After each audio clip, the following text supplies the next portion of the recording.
The wind blows where it wishes, and you hear the sound of it, but cannot tell where it comes from and where it goes.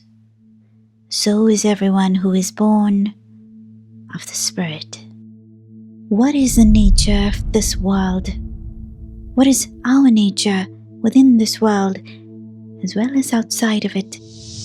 To what do we owe those moments of joy and peace that are not of the senses? And how do we possess such moments? Always. Jesus said, "Know what is in front of your face, and what is hidden from you will be disclosed to you." At least in part, perhaps quantum science can reveal what has been hidden. Let us look to it to discover the unexpected nature of what we believe to be matter. Our world is made of quantum particles, but are these particles at all? In its natural state, meaning without experimental interference, the electron is not physical. This could only mean that an electron is an area of space. Scientists describe the electron space as the electron cloud to differentiate it from other areas of space. But this area has nothing in it but a set of properties. But what about the rest of an atom? Protons and neutrons are made of even smaller particles called quarks. Therefore, fundamentally, the atom is made of just two types of particles, electrons and quarks. Like electrons, quarks are also non-physical areas that contain properties. Therefore, the entirety of the atom is not solid, but merely property-holding areas in space. And since atoms form the basis of our world, this brings the nature of all matter into question. What if the electron is a force? And that any qualities of the electron that we measure, such as charge, is the nature of the forces and not of matter. After all, quantum particles such as gluons and Higgs bosons have already been identified to be forces. But whether we see the electron as a non-physical property-holding area, or still hold the view that it is a particle, we are still dealing with lots and lots of space. One of the important experiments that first alerted us to this fact was conducted by Ernest Rutherford in 1911. In the experiment, Rutherford shot beams of positively charged alpha particles, which are smaller than an atom's nucleus, at a very thin sheet of gold foil. Most of the alpha particles went straight through, as if the foil were empty space. Only the alpha particles that were deflected by the very small nucleus did not make it through. This experiment showed that there is a great amount of free space within an atom. Even in the case of the deflection of alpha particles by the positive nucleus, this should be caused by the repulsion between like-charged particles, since both the nucleus and alpha particle are positively charged, and therefore that deflection probably happened without these particles even touching. Thus, importantly, this experiment does not prove that the nucleus too is not just space.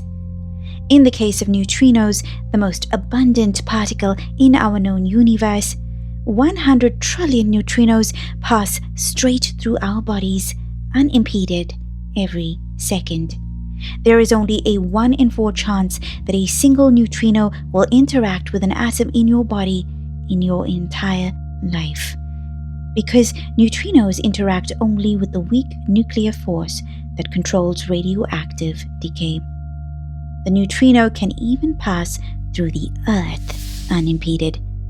Does the neutrino not prove to us that the nature of reality is space.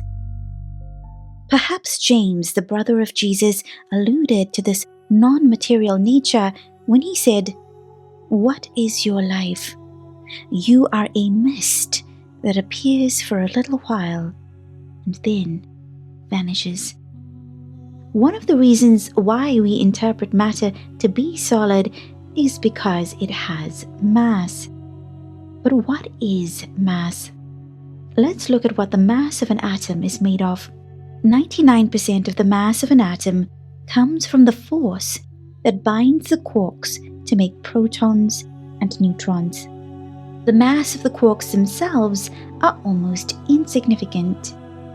Electrons too are insignificant in terms of mass. But even the masses of these particles are coming from force, specifically from the force carrier particles, the Higgs bosons.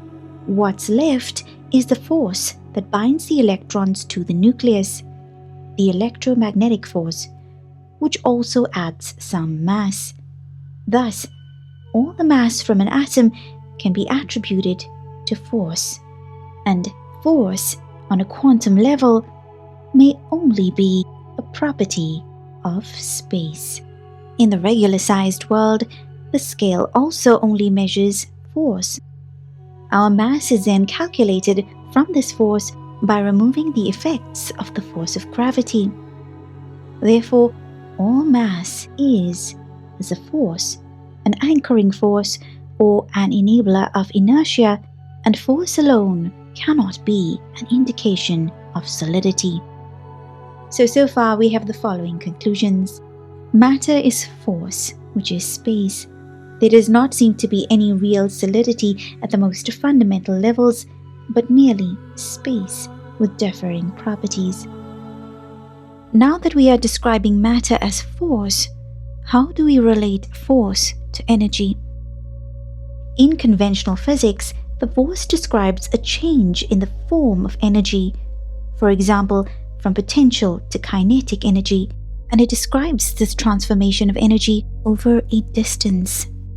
When we get down to quantum level, this distance is negligible because we are dealing with points even when looking at the mathematics of it. At the quantum level, therefore, force is describing an energy transformation. Therefore, we can see at a fundamental level the connectedness of force, matter, and energy, with all three merely describing a situation in different ways. While force is the change of energy over distance, power is the change of energy over time. When an ailing woman touched only Jesus' clothes, Jesus, immediately knowing in himself that power had gone out of him, turned around in the crowd and said, "Who touched my clothes?" This word for power used in the ancient Greek text is dunamis, a word that can also be translated to force. This awareness of significant changes in energy is a perception that goes beyond the senses. Relying solely on the senses to cultivate our view of reality lands us in limited perception, and quantum science proves this. So let us look at what the senses truly perceive through the eyes of quantum science. The sense of touch does not indicate to us what we think it does. The solid feel is not due to solidness, but rather it is due to forces. The electromagnetic force between charged particles is the main force that creates this experience of solidity. To better understand this, picture that electrons push each other away, as do two like poles of a magnet. When you hold the ends of two magnets with the same polarity together, you feel resistance, as if something is there. Can you see this something in between the magnets? No, we cannot. But can we feel it? Yes, we feel this non-physical force. The same could be said for our sense of touch. Just as the magnetic force creates the illusion of solidity, so too does the electromagnetic force create the illusion of solidity.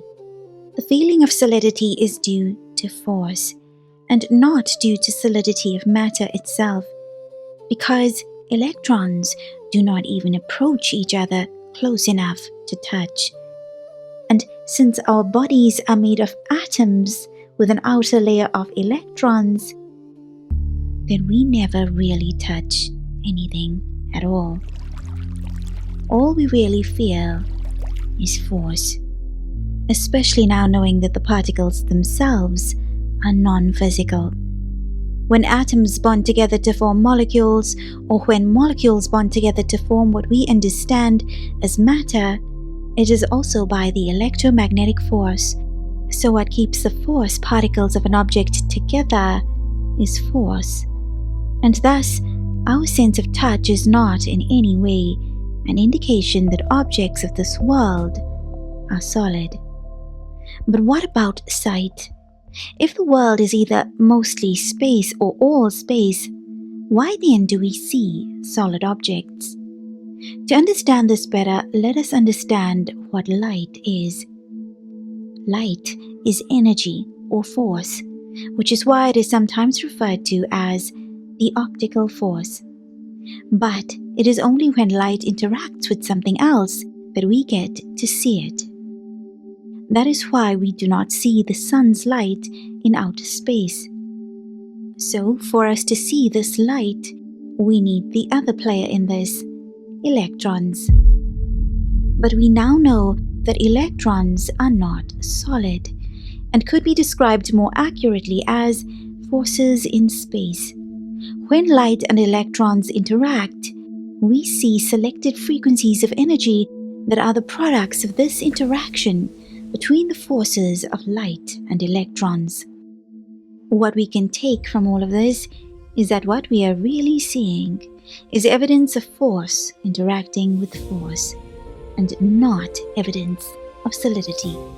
And although we are perceiving solid by touch and sight, the truth of it is that of forces, or subtle properties of space.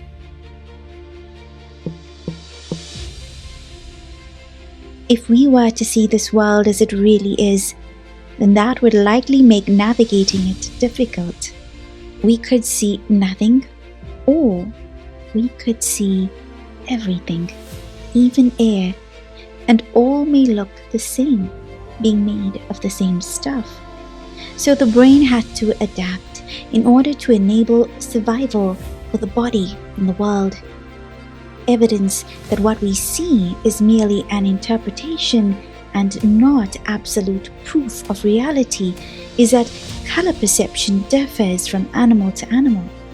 Like this, the senses of smell, hearing, and taste are also the interpretation by the mind of a stimulus that is not physical.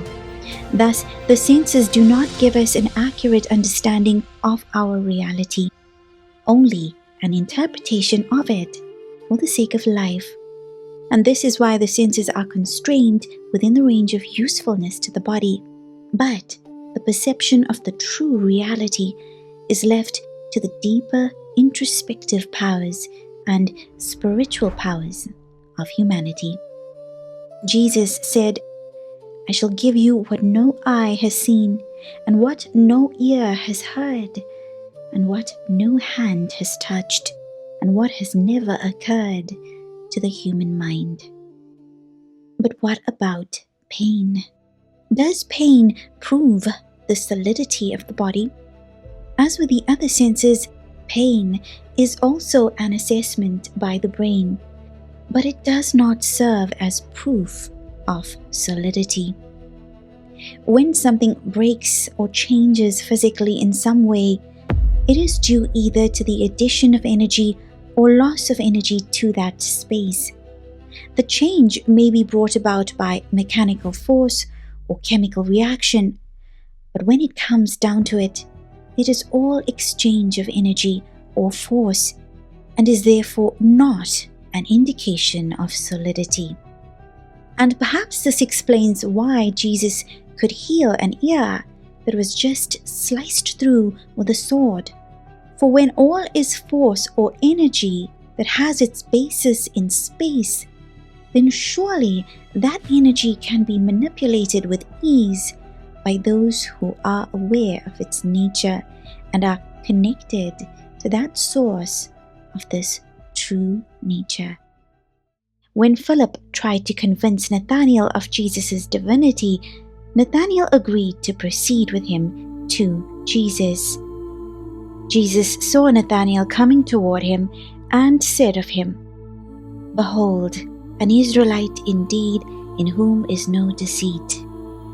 Nathanael said to him, "How do you know me?" Jesus answered and said to him, "Before Philip called you, when you were under the fig tree, I saw you." Nathanael was astounded by this information that Jesus could not have gotten by any other means, but by knowledge of what is beyond one's body and senses. So far, we understand that matter, force, and energy are all properties of space. But there is another aspect of quantum physics that reveals something more about the nature of reality, something that we can add on to this powerful understanding of the universe. On a quantum level, there is a characteristic that comes forth that scientists have been grappling with. They refer to this as spooky behavior, but what they ought to call it is intelligence. There have been examples of intelligence cropping up in the behavior of the components of the quantum realm. An astonishing example of this is from the three-polarizer paradox experiment. In the experiment, by means of slits made in one direction, a polarized lens allows only a specific direction of light waves through. If you add another lens behind the first, with slits in the opposite direction, the second lens will block what light passed through the first lens. This is all as expected, but here is where it gets interesting. If you add another lens between these two lenses, but this time at 45 degrees or diagonal to the other two lenses, light now passes through all three lenses. How can an additional filter allow more light through? It seems that at the second lens, the light turned 45 degrees to fit through the diagonal slits. It then turned 45 degrees again to allow light to pass through three filters when it didn't pass through two. Could it be that light waves can make the decision to turn at least 45 degrees to fit through a gap? How could light assess the situation and make this decision, if not through intelligence? The intelligence of all variety of forces is apparent, for what each force must carry out within limits that it must assess and apply is complex. Mathematicians have had to include infinite amounts of virtual particles, meaning particles that do not exist except in the mathematics, to describe the functions carried out by fundamental forces mathematically. These virtual particles seem to be needed to mathematize the intelligence of forces, and thus the intelligence of space. Thus, all variety of forces that make up our reality can be described as the intelligence of space. But consciousness is needed for intelligence to exist. Therefore, we can say that our world is built from consciousness. We can take this understanding further when we take into consideration that spirituality tells us that consciousness and spirit is one and the same thing. Thus, since all is space, space which exhibits intelligence, intelligence which is a result of consciousness, consciousness which is spirit, all is constituted of spirit. From the understanding of the spirit nature of all things is born our perception of the real unity of all. So we fix our eyes not on what is seen, but on what is unseen, since what is seen is temporary, but what is unseen is eternal. And this unseen spirit that underlies our reality, we know to be divine, to be holy, to be God. Jesus said, "For God is spirit, so those who worship him must worship in spirit and in truth." Therefore, if all is spirit and spirit is God, this confirms beliefs that place God as the foundation of everything, as the basis of all, as its very material. Jesus displayed a deep knowledge of the universe's makeup when he gave us love as the most important commandments. For the universe is made of spirit, which is God, and God is love. Therefore, love is the foundation of our universe. And it was said of Jesus by a disciple, "As you have heard from the beginning, his command is that you walk in love." But to love like Jesus is not to be the servants of evil systems. To love like Jesus is to turn the tables in the temples of evil, even while recognizing the spirit that is God in each. When quantum particles become what is referred to as entangled, they become related via proximity or interaction, such that they respond as one thing united. Amazingly, if these entangled particles are then to be separated, as soon as one particle is changed or affected, say through measurement, the entangled particle will immediately display the same reaction as the affected particle. This shows consciousness, relationship, and a union that supersedes physical distance. On entanglement, Spiridon Mikalakis of Caltech's Institute for Quantum Information and Matter said, "The particles act together like a single object, whose identity lies not with the individual components, but in a higher plane. It becomes something larger than itself. We all belong to something larger than ourselves, larger than the individual components, and we are a part of this divine patchwork of spirit." Max Planck, the physicist involved in the understanding of energy at a quantum level, said, "Science cannot solve the ultimate mystery of nature, and that is because, in the last analysis, we ourselves are a part of the mystery that we are trying to solve." But spirituality does have answers, although seldom revealed and then seldom understood. It tells us that although the universe is ultimately composed only of one thing, which is God as spirit, this spirit must produce itself in two ways for the sake of the creation of the universe. These two ways that spirit appears in the world are matter and spirit itself. This can also be described as the observed and the observer.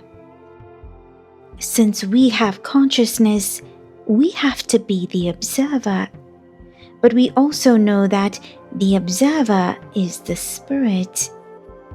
We are spirit as our fundamental reality, and although all is spirit as its basis, we are even more so in that true form of spirit than the inert matter around us.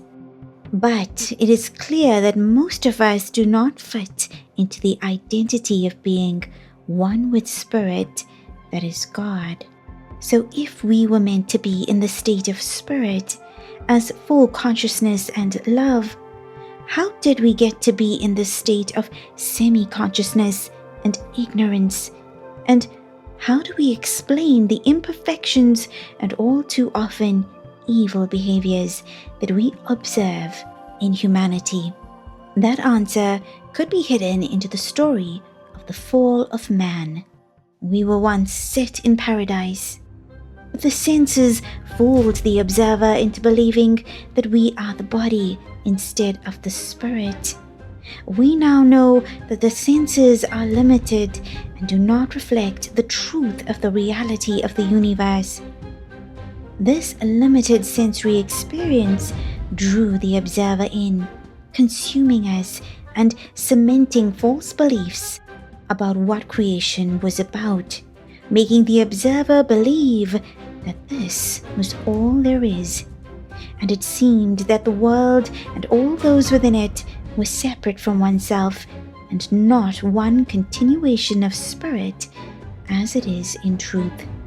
This sense of separateness motivated the pursuit of dominance of all kinds.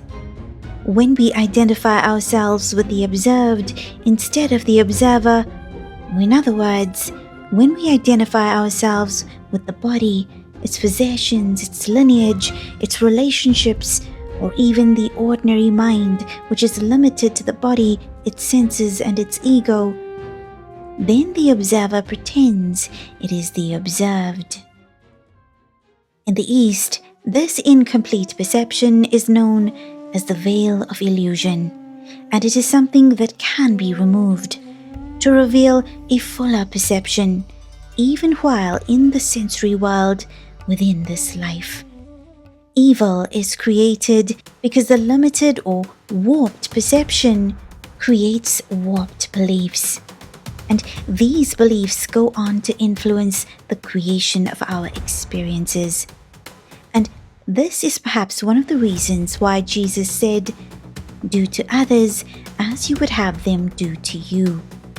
For what we do, which is based on what we believe, goes on to influence our experiences. Therefore, a belief that we are bodies or the mind limited to the body causes a lack of love and often sensory overindulgence, which in turn cause feelings of inferiority or superiority, competition and conflict, greed and war, experiences of suffering, or situations of evil. And since the false beliefs that cause these are a result of the veil that masks the truth, the root cause of the bad in this world is thus the veil of ignorance itself. But that ignorance can be removed, and if it is removed en masse, can produce the golden age of peace, unity, and holiness on earth, which many await. But the success of the dawning of that age lies in the hands of each of us to connect with that Spirit that is God more and more, till God's presence affects and infuses our very nature. For as Jesus has said, "Remain in me, as I also remain in you." But it is also said that the Lord is near to all who call on him, but to all who call on him in truth. We must therefore place importance on making every effort to do away with false notions and its associated behaviors, and to understand the point and value of this life, and move with determination towards that goal of being fully connected with God.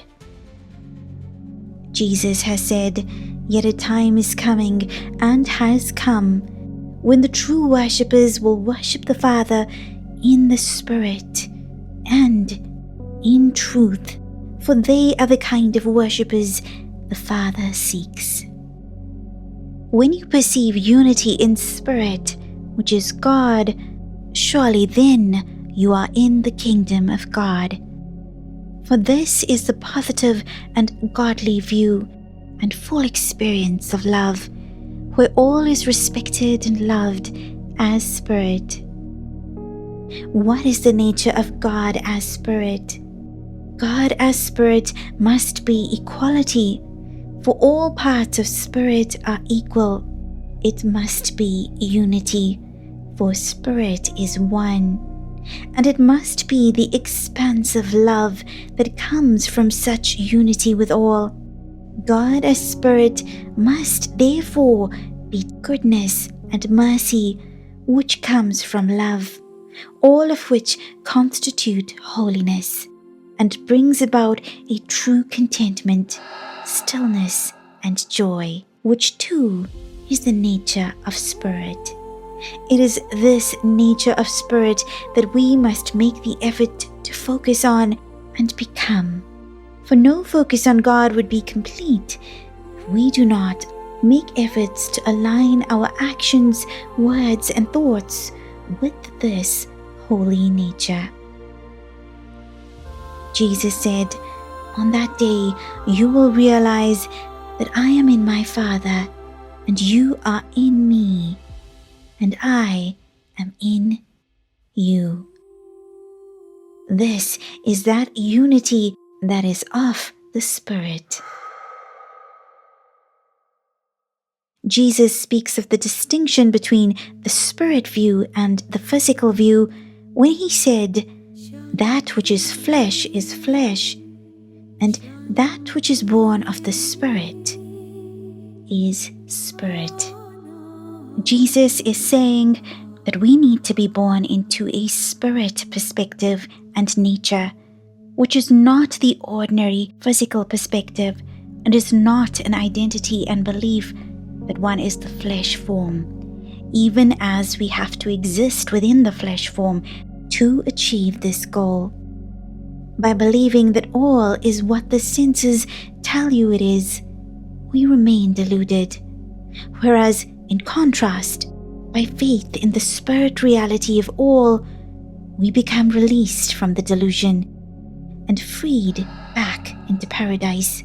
We become awakened to our reality by experiencing a sense of unity with that spirit that encompasses all. However, this perception of spirit in all is not about being blind to the evil that does exist in the world, which is yet under the effects of the veil. Not seeing evil as evil is also a limitation in perception, for both matter and spirit must be perceived at once for us to function in this world and for us to be able to avoid the evil which will prevent us from reaching our goal. To fully benefit from the experience the world offers us, we must be able to see the world view and spirit view in juxtaposition. A juxtaposition is when two things are observed together to permit comparison. The human life is so valuable because it is in a human life that we can perceive both God and the world together, so that we can fully awaken in understanding through the deeper and deeper comparison. At times, a juxtaposition is used to show contrast. Through the juxtaposition of spirit with the world, we are better able to identify ignorance or evil, and then discard that ignorance or evil from within us in order to bring us closer to godliness. Through this juxtaposition, we are also strengthened to be able to avoid evil and ignorant company, so that others do not become obstacles to our implementation of the truth. And it is by seeing the destructive effects of this ignorance that we can be reminded of what God is by seeing what He is not. By this contrast of the world with God, we can refine ourselves and build our faith in and experience of the unseen. But a juxtaposition, as in art, is never completely dissimilar. underlying the apparent differences and variety exists a continuous element of sameness as spirit. This sameness exists even in those persons that are not displaying godly qualities now, for deep under the illusory layers of each individual, beyond time and the perception of matter, lies the incorruptible spirit, ever whole and ever present, waiting to one day show itself again. The spiritual journey cannot be separated from the world, for it is in this world that we must perceive the world for what it really is.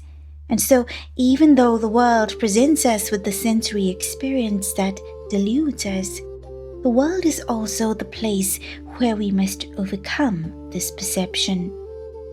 Jesus pointed us in the right direction and showed us the way.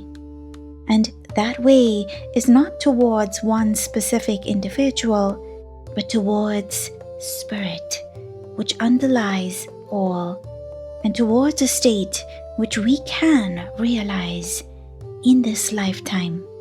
But because we bear witness to the imperfections within humanity and within ourselves, we struggle to accept such an outcome and refuse even to move towards such a realization and experience. However, it is by this same limited perception that we are kept in such a perspective, and for us to transcend this, we must have faith in a reality that is beyond the veil of ignorance, a faith that ones such as Jesus enable and point us to and serve as models of. Now when Jesus was asked by the Pharisees when the kingdom of God would come, he answered them and said, "The kingdom of God does not come with observation, nor will they say, 'See here,' or 'See there,' for indeed the kingdom of God is within you."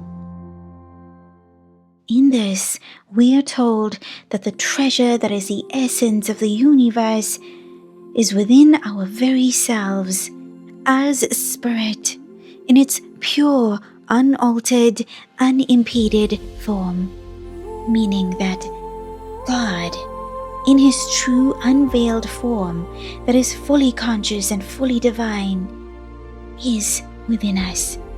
And therefore we can connect with God in every moment and in every place without need for pilgrimage and posture, holy building or organization. For that existence of spirit within us is not dependent on our religious identity, for religion is subject to the world of matter and of time, and spirit is what is beyond all of this. That spirit that is God within us can be accessed and can support us through every trial in every day, and can fill in for our every lack when we seek his guidance. God within us can speak to us through the conscience, through the feelings that guide one along the path of goodness. And God can also speak to us through signs from within the world of which he is the foundation, so that he may light our individual path. For we matter to him, and he seeks us, for we are a part of him in our true forms. And to reach such a true form and state, we must discard what we are now, in identity and in habits that do not align with the will of God, so that we may live for God and reduce what is not him in us to nothing. For these lives are for our journey to him and for him, and are not about the separate or ego selves. As God is within us, he is within all. For our inheritance is everyone's inheritance, just as our source is everyone's source. And with this comes the realization of the preciousness of human life, with such a lofty goal set before each. an incomparable goal that brings the experience of peace, not as security in weapons, but as security in God. Contentment, not of the senses, but of the presence of God within us, always as one with us. Strength in resoluteness of love and not in dominion. A happiness in this contentment of the knowledge of the state of the real self, and not in temporary power or the approval of egos. An experience that surpasses all experiences and descriptions, and yet can be enjoyed alongside all experiences, to enrich the life we lead in the world and infuse it with a worth and a depth that cannot be found anywhere but in spirit. This connection to the spirit within is that ultimate experience, the kingdom of God, where joy, peace, and love are not just something we experience, but something we are. This pure, unaltered spirit that is within us is surely the treasure that Jesus speaks of in the parables of the hidden treasure and of the pearl, where Jesus shows us the value of this treasure within over all other treasures. This reconnection to divinity within us as spirit is the means and goal of the spiritual journey. To discover the nature of the outer and inner, we must go to the treasure within, to our closest source of spirit, even as we operate within the world. For within the temple of the heart, wherever it is we are, we can discover the truth of our own identity as spirit, as part of the all, and it is within our potential and means to experience that ultimate ecstatic bliss that is the nature of this identity in every moment. And perhaps it is in this state of being spirit aware and spirit connected that fulfills the promise Jesus made to us, saying, "I have come that they may have life and have it to the full." Surely Jesus' intentions were not to amass power, wealth, or land for any religious or political body, nor to gain popularity and fame for himself. Rather, he acted selflessly to create a better world for others by trying to alter the root cause of incorrect creation, and that is the incorrect beliefs in what reality is, and incorrect actions that result from this untrue perception. Therefore, Jesus attempted to prevent such actions, such as inequality, immorality, and all forms of lack of love.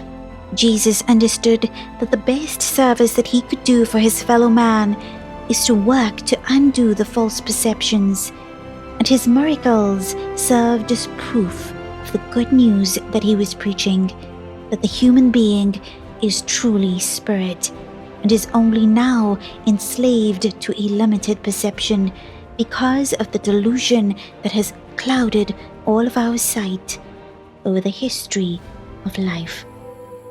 This world is the treasure hunt of the observer, a game designed to help us rediscover the essence of all, back to the awareness of spirit of which we are a part, back to being the unaltered observer, unaffected by delusion and its sufferings. And in this experience of God showing control and power in our lives, our faith in God's power deepens, and we begin to see God's love in everything and in all situations, as we see how everything that comes to us directs us in a better path. And in this path, the individual self or ego becomes less and less, as we are reprimanded, grown, and broken down, until our will becomes His will, and His love becomes our love, and we are built up in spirit once again. Often we get so caught up in the stories of our lives that we fail to see the messages that lie within each thing that comes to us. Each experience is a clue, a message designed to rebuild us into our true spirit nature and spirit remembrance. In reality, our lives are lovingly constructed as if we are each on our own individual river, a river which God has designed especially for us. Each bend, each waterfall, each view selected by Him so that we may know more and more and become better and better. And while some may be stuck or paddling upstream for now, we will all one day meet to become one in the ocean of our source. In this holy task, we get to see all for what it is. We have seen the world as physical. We have seen ourselves too as physical. But we are spiritual beings in a spirit world, each on an epic journey where God, our Spirit, is leading us, sometimes through hard lessons, other times through inspiration, and oftentimes through good works and active connection to and conversation with God. To come back to this awareness of God's reality and to our true reality through this connection that we each have with Him. An identity that extends beyond the bounds of the senses, the mind, the body, and the ego. It is a journey which brings us to the understanding of why Jesus said, "The kingdom is inside of you and it is outside of you."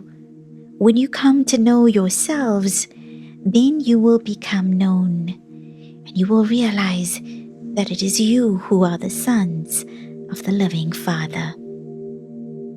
The evolved humans that have achieved seeing with the light of God have provided us with guidelines which catalyze the removal of ignorance and illusion, so that much can be achieved within these short lifespans.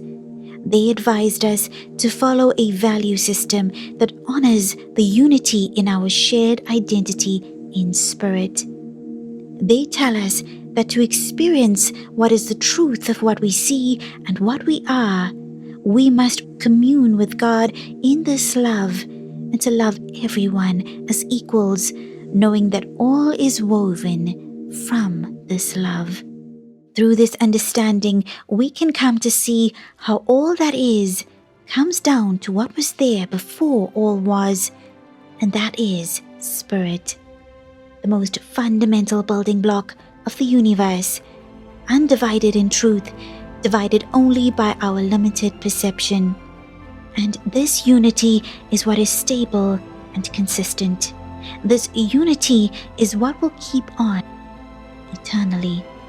The variations will change, as is its nature, but the underlying intelligence will remain conscious and loving always, as the only solid foundation, a rock upon which we should build our house of faith. And this stable and constant underlying nature of the universe is God as Spirit. Now knowing that we are united by this common bond of what we all are, and that our understanding of and connection to God is our salvation, and that He is leading each of us in this understanding and connection, we march onward in a new hope, a grander hope than we have imagined before. This unity and infinite love, the Spirit that is the fabric of the entire universe and that lies within us in its purest form, is accessible, and it is our promised land. And when this realization comes to humanity, then Thy will be done on earth as it is in heaven.